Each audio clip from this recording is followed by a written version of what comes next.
नमस्कार, स्वागत है आपका आर न्यूज 24 में।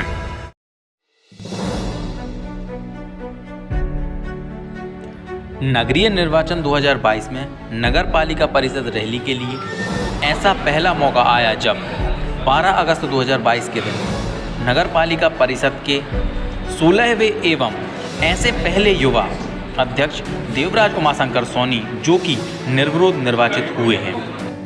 देखिए हमारे साथी रामस्वरूप सेन का देवराज सोनी के साथ ये एक्सक्लूसिव इंटरव्यू।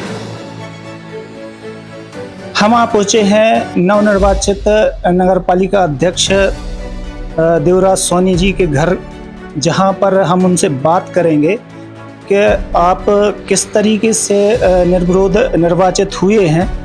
और सबसे पहले तो देवराज जी, आपको निर्विरोध निर्वाचित होने पर बहुत बहुत बधाई। इस निर्विरोध निर्वाचित होने पर आप कैसा महसूस कर रहे हैं? सबसे पहले तो धन्यवाद, और आप तमाम रैली नगर की जनता के लिए, ज्येष्ठ नागरिकों के लिए मैं करबद्ध प्रणाम करता हूं। चूँकि रैली नगर पालिका के चुनाव जो संपन्न हुए, भारतीय जनता पार्टी ने अपने बेदाग प्रत्याशी रैली नगर में पार्षद पद के लिए उतारे। क्योंकि विगत समय दशकों से, मतलब अपन ये कह सकते हैं 10 वर्ष 15 वर्ष, केवल भारतीय जनता पार्टी को केवल 5 वर्ष का समय मिला काम करने के लिए। सन 2004 में श्रीमती रूपरानी नायक जी रैली नगर पालिका की उस समय अध्यक्षा थी। केवल एक बार ही रैली नगर में भारतीय जनता पार्टी को कार्य करने का अवसर मिला। उसके बाद सतत लगभग 13 साल, कोविड के कारण 2-2.5 साल ये मान के चलें, तो सतत 13 साल से रैली नगर पालिका पर कांग्रेस का कब्जा रहा। और रैली की जनता की जो इच्छाएं थी, रैली की जनता की जो मांग थी, उसके हिसाब से कांग्रेस कभी उस पर खरी नहीं उतरी, उस कसौटी पे। तो जब भारतीय जनता पार्टी ने अपने कार्यकर्ताओं को पार्षद पद के लिए उतारा और रैली की जनता का अपार स्नेह हम लोगों को मिला और पूर्ण बहुमत के साथ हमारे 12 पार्षद रैली नगर पालिका परिषद में विजयश्री को प्राप्त हुए। और इतना अपार स्नेह मिलने का केवल और केवल एकमात्र कारण है हमारे परम श्रद्धेय आदरणीय भैया पंडित गोपाल भार्गव जी, जो विकास पुरुष के नाम से जाने जाते हैं। उनने रैली की दशा और दशा दोनों परिवर्तित कर दी है जब से वो विधायक हैं, सतत 40 वर्षों से। और जब से वरिष्ठ कैबिनेट मंत्री होने के बाद उनने रैली की जो आभा थी वो उसमें तमाम परिवर्तन कर लिए। एक समय ऐसा था कि रैली चाहे ग्रामीण इलाके देख लो, चाहे शहरी इलाके देख लो, सभी इलाकों में बिल्कुल एक सा माहौल रहता था। चाहे शहर देख लो तो भी गांव जैसे लगते थे, और गांव तो और दुर्गति के हालात थे। हालात ये थे कि घुटनों तक मिट्टी के गंदगी में से लोगों को गुजरना पड़ता था। तो ये विकास की गंगा जब बहती हुई लोगों ने देखी, तो आसपास बड़े बड़े रोड पुल हैं, स्टाफ डैमें हैं, और सामुदायिक भवन है, स्वास्थ्य केंद्र हैं, विद्यालय हैं, महाविद्यालय हैं। जब ये सारी चीज़ें देखी, सर्वांगीण विकास का जो उद्देश्य माननीय भैया गोपाल भार्गव जी का देखा, तो रैली की जनता ने भारतीय जनता पार्टी के तमाम पार्षद प्रत्याशियों पे अपना विश्वास जताया, जिसका प्रतिफल ये है कि आज पूर्ण बहुमत से भारतीय जनता पार्टी रैली नगर पालिका पर आगे है। अच्छा, हम जानना चाहेंगे कि आप चूंकि पहले भी नगर पालिका परिषद में पार्षद रह चुके हैं, तो आपने पूर्व में जो नगर पालिका की कार्यशैली है उसको भी देखा है, तो उसके आधार पर आप इस बार क्या नया बदलाव करना चाहते हैं, चूंकि आप अध्यक्ष बन चुके हैं? जी बिल्कुल, बदलाव की तो बहुत ज़्यादा आवश्यकता है, क्योंकि रैली का माहौल जो नगर का, रैली के नगर, जहां नगर सत्ता में कांग्रेस का दबदबा रहा लगभग 10 वर्षों तक, तो लगभग स्थिति ये है कि सड़कें जर्जर हैं, नालियां बदहाल हैं, पानी की व्यवस्था ये है कि नदी का पानी डायरेक्ट सप्लाई होता है।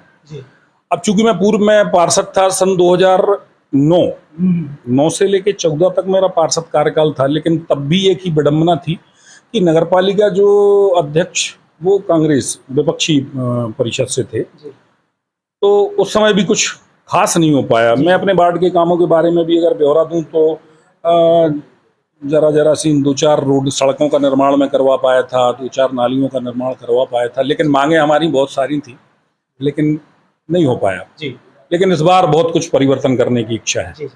एक और बात जानना चाहेंगे कि चूंकि पार्षद के जो परिणाम है वो 14/7 में घोषित हो गए थे, तो क्या आपको डायरेक्ट पहले से आपका विजन था कि आप अध्यक्ष बनेंगे, या इतने अंतराल के मतलब 1 महीने के अंतराल में आपने ये सब डिसाइड किया, या पार्टी ने आपका नाम आगे बढ़ाया है? नहीं, देखिए, भारतीय जनता पार्टी की एक रीति नीति होती है, या यूं कहें कि एक भारत देश की केवल एकमात्र पार्टी ऐसी है जो रीति और नीतियों पर चलती है।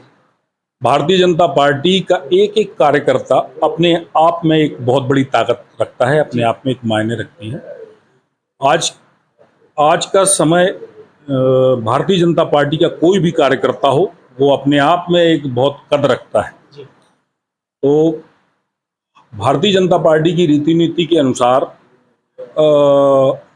हम लोग सभी अपनी पूर्ण 100% देकर चुनावी समर में उतरे थे, और फिर ये हमारे शीर्ष नेतृत्व की जवाबदारी होती है, या उनने जो मॉनिटरिंग करी और हम लोगों को परिवार के सदस्य की तरह उनने बिठाकर रायशुमारी करके फिर मेरा नाम चयनित किया गया। उसमें कोई ऐसा कुछ नहीं था कि पहले से कोई मैं अपनी दावेदारी कर रहा था या कुछ भी। वो ठीक है, सबका अपना अपनी इच्छा होती है, लेकिन मैंने पूर्ण निष्ठा के साथ एक सामान्य कार्यकर्ता की हैसियत से मैंने ये चुनाव लड़ा। वार्ड के लोगों ने मुझे खूब दोनों हाथ उठा के आशीर्वाद प्रदान किया, या यूं कहें कि वार्ड नंबर 7 से अभी तक इतनी मतों से 535 मतों से विजय अभी तक किसी की नहीं हुई। जो भी मेरे वार्ड के एक एक व्यक्ति का आभार है जो उनने इतना स्नेह मुझे दिया, और इसको देखते हुए शीर्ष नेतृत्व ने मुझ पर अपना भरोसा जताया। अंत में मैं जानना चाहता हूं कि आप चूंकि अध्यक्ष बन चुके हैं अब, और शपथ ग्रहण आगामी तारीख में निश्चित ही होगा ही, तो आप इस 15 अगस्त नगर पालिका क्षेत्र की जनता के लिए क्या संदेश देना चाहते हैं? जी बिल्कुल, रहेली की जनता के लिए केवल एक ही संदेश देना चाहता हूं। नगर जैसा घर होता है, एक व्यक्ति अपने घर को कितना मेहनत से बनाता है, संवारता है, श्रृंगार करता है, घर को साज सज्जा करके रखता है, बिल्कुल आपको ये भावना अपने नगर के प्रति भी लानी पड़ेगी। और जब तक आप अपने नगर को अपने घर जैसा नहीं समझेंगे कि ये नगर भी हमारा घर है, बाजार के प्रांगण को अपने घर का आंगन अगर नहीं समझेंगे, तब तक हमारे नगर की खूबसूरती और सुंदरता नहीं बढ़ेगी। ये आप मान के चलें। तो नगर की लोगों से करबद्ध निवेदन करूंगा कि नगर को अपने घर जैसा माहौल बनाएं, नगर को स्वच्छ रखें, साफ रखें, कूड़ेदानी की तरह बिल्कुल ना करें।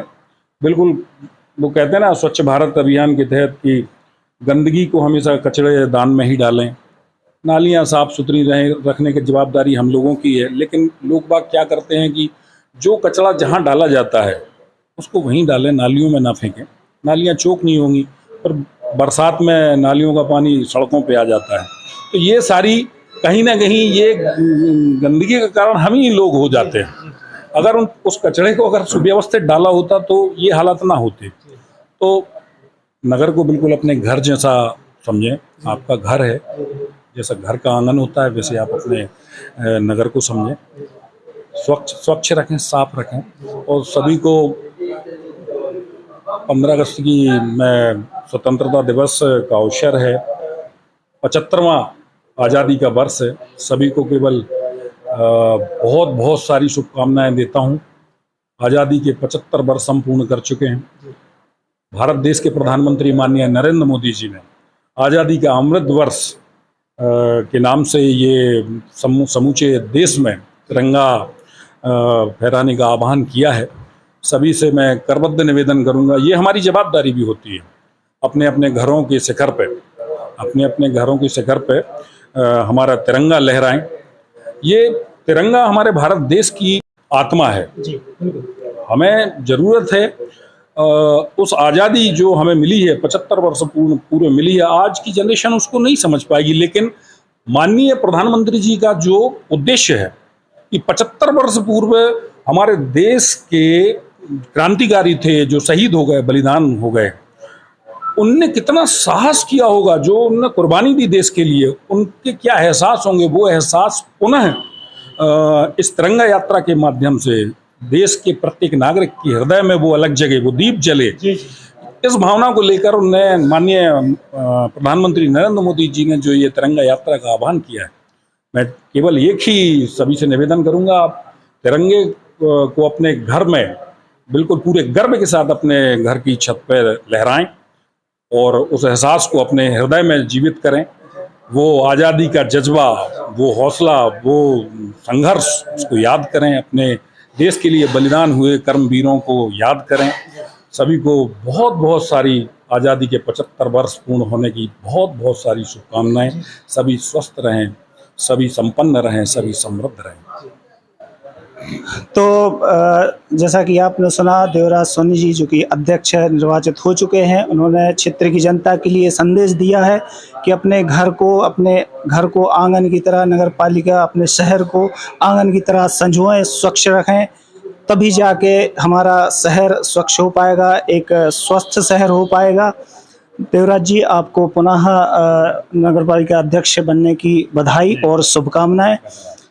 तब अब इसके बाद हम आपको बताएंगे कि आगे किस तरीके से अध्यक्ष पद संभालने के बाद किस प्रकार के जो विश्वसनीय और सराहनीय कार्य होते हैं, वो हम आपको लगातार हम अपने चैनल पर दिखाते रहेंगे। तब तक के लिए नमस्कार।